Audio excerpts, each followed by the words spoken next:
Every year, the Motor Press Guild track days give us access to lots of cars in one day.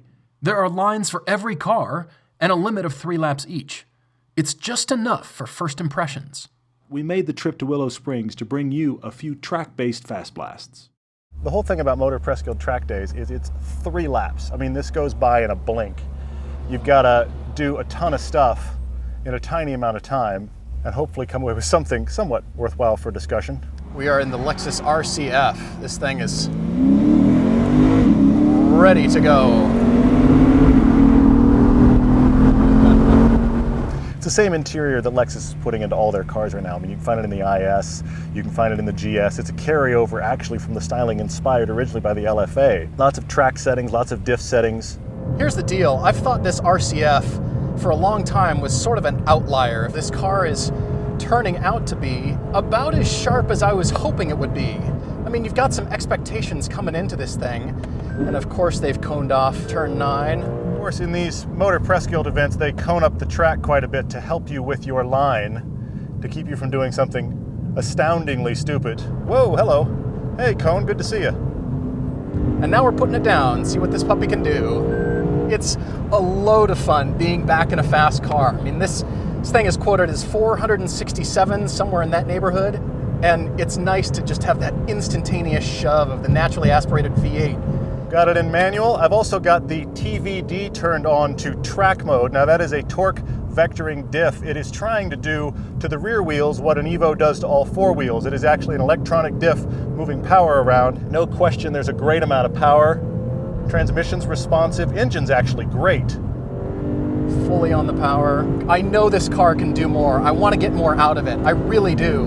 But of course, it's an expensive car, and we're here at the graciousness of Motor Press Guild doing this favor for us. And the brakes are starting to feel a little bit mushy. This car has been used hard by a lot of journalists today.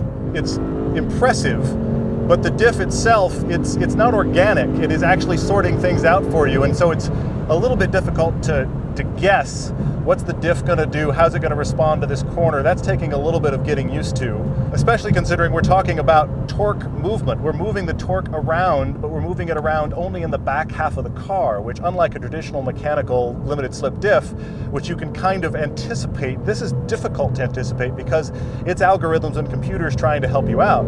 It's trying to find grip when it's sensing it's losing, when the back end is losing itself. It does feel a little bit greasy, and it feels, I'm thinking like an oversized FRS, kind of like an oversized Todd's car. I don't like the fast transitions in this car. It's softer than I would hope for the F version, but in most driving, if you're not track hooning this, you'd be very happy. There's some rotation. Come on, diff, work with me here. This steering is something I'm really liking. Now, you can tell it's a heavy car, you can tell it's a sports coupe, and therefore not the lightest thing ever, but I'm liking the feedback that I'm getting here. Honestly, the information is a bit muted, and there's a lot more body movement than I was expecting for a car like this. It feels different than what you think Lexus is going to feel like. The power is excellent. The throttle is very crisp, of course, by virtue of the Sport S Plus. So Brian from Lexus has told us everything is sharpened up. It's throttle response, electric steering racks. It feels well weighted with some good feedback. For as heavy and fairly good size as this car is, it feels like it's got some good weight to it. A worthwhile contender. This is not an M3, M4 beater. It's just not. This is a little softer than ideal, but still really fun. Please be sure to hit that subscribe button because we don't want you to miss any video coming out. We've got new videos every Thursday.